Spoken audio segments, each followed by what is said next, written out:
Hello everyone, welcome to my YouTube channel. आज की worksheet हमारी 7 और डेट है 15 अक्टूबर 2020 और आज का टॉपिक है हमारा लाइंस एंड एंगल्स।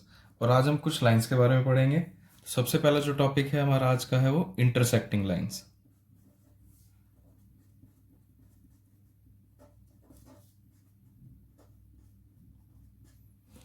दो लाइंस इंटरसेक्टिंग कैसे होंगी? जब भी लाइंस एक दूसरे को क्रॉस करेंगी, दो लाइंस स्ट्रेट लाइंस एक दूसरे को क्रॉस करेंगी तो वो इंटरसेक्टिंग लाइंस होंगी। तो अगर आप इसे देखो, ऑब्जर्व करो, तो ये आपको ABCD का जो अल्फाबेट होता है एक्स, उसकी तरह दिखाई देगा।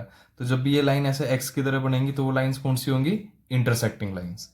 जब भी ये लाइंस एक एक्स की तरह फॉर्म करेंगी तो इंटरसेक्टिंग। दूसरा में है परपेंडिकुलर लाइंस। सेकंड जो आज का टॉपिक है वो हमारा परपेंडिकुलर लाइंस। अब परपेंडिकुलर लाइंस कैसी होंगी? जब भी आपको इस तरह की शेप दिखेगी कि एक लाइन ये है, एक स्ट्रेट, और दूसरी उसके ऊपर आ रही है, और इन दोनों के बीच का एंगल 90 डिग्री है। आपको हमेशा याद रखना कि दोनों लाइंस के बीच का एंगल 90 डिग्री होगा तो वो परपेंडिकुलर लाइंस होगी। अगर हमने इसका नाम दे दिया L1 और इसका नाम दे दिया L2 तो हम लिख सकते हैं L1 L2 के परपेंडिकुलर है। ये नीचे तक भी एक्सटेंड हो सकती है, कोई दिक्कत नहीं है। ये अब भी 90 डिग्री है। हमेशा इनके बीच का एंगल्स कितना होगा? 90 डिग्री। और जब भी परपेंडिकुलर लाइंस लिखेंगे तो हम उसके लिए क्या शो करेंगे? एक ऐसा सिंबल बना देंगे। दो लाइंस बनाई है हमने, एक इस तरीका का सिंबल। अगर ऐसा सिंबल आपको कहीं लिखा दिखाई देगा, लिखा है कि L1 और ये सिंबल बना के L2, तो मतलब दोनों लाइंस एक दूसरे के परपेंडिकुलर है। मतलब दोनों लाइंस के बीच का एंगल कितना है? 90 डिग्री। जब भी आपको ये सिंबल दिखाई देगा तो इससे याद रखना है कि ये दोनों लाइंस के बीच में है 90 डिग्री का एंगल। तीसरा है हमारा topic parallel lines. Third one है हमारा पैरेलल।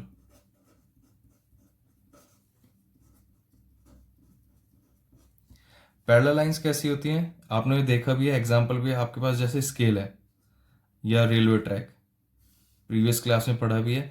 जिन दो लाइंस के बीच में स्टार्टिंग से लेके एंड तक एंगल हमेशा इक्वल रहेगा। स्टार्टिंग से लेके एंड तक मतलब जितना डिस्टेंस उसका यहां है, अगर ये माना 2 सेंटीमीटर है तो यहां भी कितना होना चाहिए? 2 सेंटीमीटर। यहां भी कितना होना चाहिए? 2 सेंटीमीटर। किसी भी पॉइंट पे अगर हम देखेंगे तो हमेशा कहाँ कितना मिलेगा? सेम। ये तो 2 सेंटीमीटर हमने एग्जाम्पल लिया है, ये कितना भी हो सकता है। मतलब स्टार्टिंग में जितना डिफरेंस है, जितना उन दोनों के बीच का डिस्टेंस है, उतना एंड तक अगर डिस्टेंस इक्वल रहा तो वो लाइंस कैसी होंगी? Parallel lines. एक तरीके से जब दो लाइंस कभी भी एक दूसरे को क्रॉस नहीं करेंगी। एग्जाम्पल, सबसे बेस्ट एग्जाम्पल इसका होता है रेलवे ट्रैक्स। आपने देखो, अगर रेलवे ट्रैक जो प्लेटफॉर्म वो ट्रैक बने होते हैं उनमें हमेशा इक्वल डिस्टेंस रहेगा। या आपके पास जो स्केल है ज्योमेट्री बॉक्स में, स्केल कभी भी एक दूसरे को कट नहीं करेगा। तो ये एग्जांपल जैसे हम स्केल का लेते हैं कि दो लाइंस, स्केल की ये वाली लाइन और ये वाली नीचे, ये दोनों कभी भी एक दूसरे को कट नहीं करेंगी। हमेशा जितना डिस्टेंस यहाँ है उतना ही बीच में, उतना ही हर कोने पे सेम डिस्टेंस रहेगा। तो ये है पैरेलल लाइंस का एग्जांपल। फिर इसके बाद जो एक है वो है ट्रांसवर्सल लाइन। ट्रांसवर्सल लाइन, जब भी दो लाइन कोई है, इन्हें एक लाइन कट करेगी। तो जो ये लाइन पहले हमारी L1, एक ले ली L2 और ये ले ली हमने L3। तो L3 L1 और L2 को कट कर रही है, क्रॉस कर रही है। तो ये L3 लाइन क्या होगी? हमारी ट्रांसवर्सल लाइन। L3 क्या होगी? हमारी ट्रांसवर्सल, क्योंकि ये बाकी दो लाइंस को कट कर रही है, इन्हें ट्रांसवर्स करती हुई जा रही है। तो ये होगी हमारी ट्रांसवर्सल लाइन, दोनों को जो भी कट करेगी। अब इसमें बात करनी है इन तीन फिगर्स के बारे में। यहाँ पे देखो, आपको ये शेप दिख रही है, एक एफ बना हुआ, जैसे इंग्लिश अल्फाबेट एफ होता है, ये एक एफ। सेकंड वाली में ये ऐसे जेड बनेगा, और थर्ड वाली में ये एक्स की तरह आपको क्रॉस दिख रहा होगा। ये सारी एरोज हो गई, हमारी लाइंस बनाई हमने।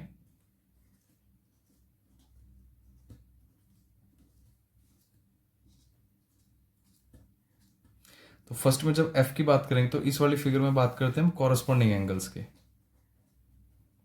कॉरेस्पॉन्डिंग एंगल्स, तो कॉरेस्पॉन्डिंग एंगल्स कौन से होंगे? इस एंगल्स लाइन, जब दो लाइन पैरेलल हैं, ये हमारी L1 है, ये हमारी L2, और ये ट्रांसवर्सल लाइन है L3, जैसे हमने अभी जस्ट पढ़ा था। तो जो ये वाला एंगल होगा, अगर हम नाम लिखें इसका 1, तो ये होगा 2।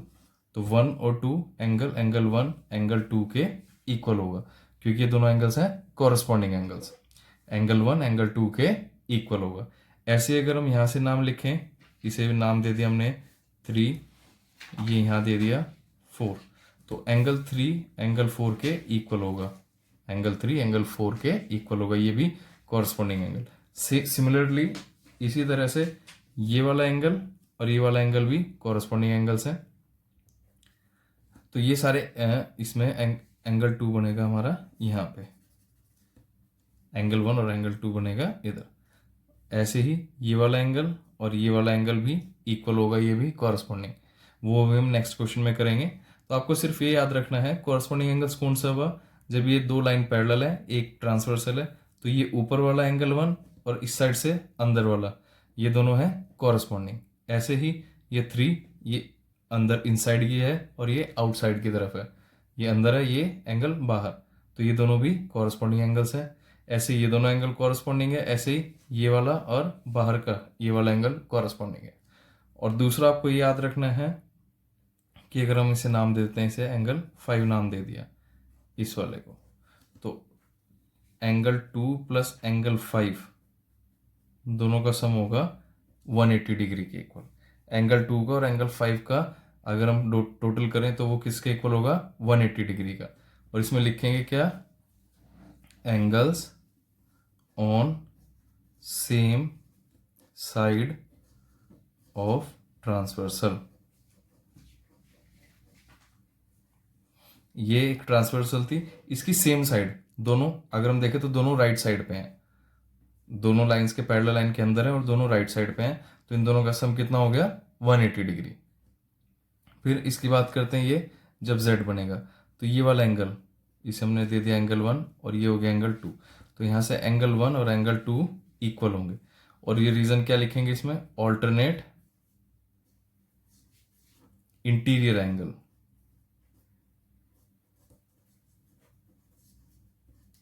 ऑल्टरनेट मतलब जब भी z की शेप में आएगा तो वो एंगल्स ऑल्टरनेट एंगल्स होंगे, और इक्वल है, और रीजन लिखा ऑल्टरनेट इंटीरियर एंगल्स होंगे, तो वो हमेशा इक्वल होंगे।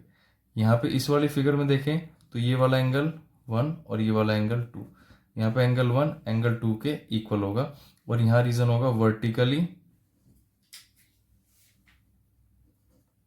अपोजिट एंगल्स, ये होंगे vertically opposite angles.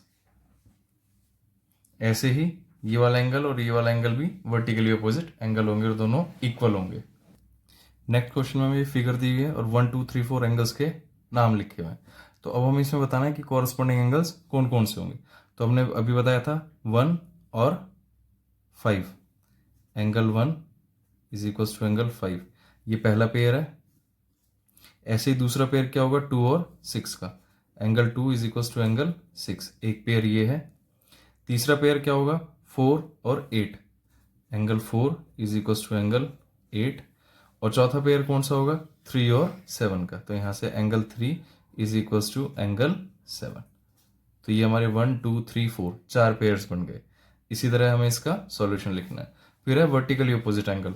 Vertically opposite जब भी एक एक्स बनेगी शेप उसमें वर्टिकल, तो एंगल 4 और एंगल 2 क्या है, vertically opposite. Angle 2 is equal to angle 4, vertical पहला पेयर। दूसरे में 1 और 3 अपोजिट हो जाएंगे, angle 1 is equal to angle 3। यहाँ से 5 और 7, angle 5 is equal to angle 7। इसी तरह 6 और 8 भी क्या होंगे, vertically opposite, angle 6 is equal to angle 8। ये आप याद रखना, एंगल का साइन आपको हमेशा बनाना पड़ेगा। फिर है alternate interior angles. Alternate interior angles यहाँ से जब कब बनेगा, जब z की शेप होगी, तो यहाँ से 3 और 5 में क्या है, z, तो angle 3 is equal to angle 5, ये पहला पेयर है। और दूसरा एक z की शेप यहाँ से बनेगी, तो 2 और 8 भी क्या होंगे, angle 2 is equal to angle 8, ये भी क्या है हमारे ऑल्टरनेट इंटीरियर एंगल्स। फिर है angles on same side of transversal, interior वाले बताने हैं, जो ए की ट्रांसवर्सल के सेम साइड है लेकिन अंदर, तो एंगल 2 और एंगल एंगल 2 और एंगल 5, और दूसरा पेयर कौन सा है, एंगल 3 और एंगल 8, एंगल 3 एंड एंगल 8। यहां हमने सब में इक्वल टू का साइन लगाया क्योंकि ये सारे एंगल्स आपस में इक्वल थे, कॉरस्पॉन्डिंग एंगल्स में भी, वर्टिकली ऑपोजिट में भी, ऑल्टरनेट इंटीरियर में भी। लेकिन यहाँ पे angles on same side of transversal, ये सिर्फ ट्रांसवर्सल की सेम साइड में, इन दोनों का सम 180 के इक्वल होगा। एंगल 2 प्लस एंगल 5 180 डिग्री के इक्वल होगा। ऐसे एंगल 3 प्लस एंगल 8 भी 180 डिग्री के इक्वल होगा। नेक्स्ट क्वेश्चन में हमें दो लाइंस दी हुई हैं, ये P है, ये Q, दोनों पैरेलल है, और एक ये ट्रांसवर्सल है।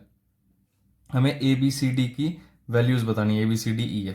तो जब देखेंगे इस पूरे एंगल को देखें तो ये पूरा एक लीनियर पेयर बनेगा, 125 plus E, 125 degree plus E, total कितना आएगा 180। तो यहाँ से E की वैल्यू कितनी आ जाएगी, 125 माइनस होगा तो E कितना होगा 55 डिग्री। जितना E है उतना ही F होगा, ये वर्टिकली अपोजिट एंगल्स है, तो ये भी किसके इक्वल हो जाएगा, E किसके इक्वल होगा, F के। तो यहाँ से E is equals to F is equals to 55 degree. अब ये दोनों लाइंस पैरेलल हैं, ट्रांसवर्सल है, तो ऐसे ही कंपेयर करेंगे तो कॉरस्पॉन्डिंग एंगल्स भी देख सकते हैं हम, या ऑल्टरनेट इंटीरियर एंगल्स भी। तो F और A किसके ऑल्टरनेट इंटीरियर एंगल्स हो जाएंगे, तो F किसके इक्वल हो जाएगा, A के, और ये भी किसके इक्वल होगा 55 डिग्री। और रीजन क्या लिखेंगे, ऑल्टरनेट इंटीरियर एंगल्स। तो A C के इक्वल है, वर्टिकली अपोजिट एंगल, तो angle A is equal to C is equal to 55 degree.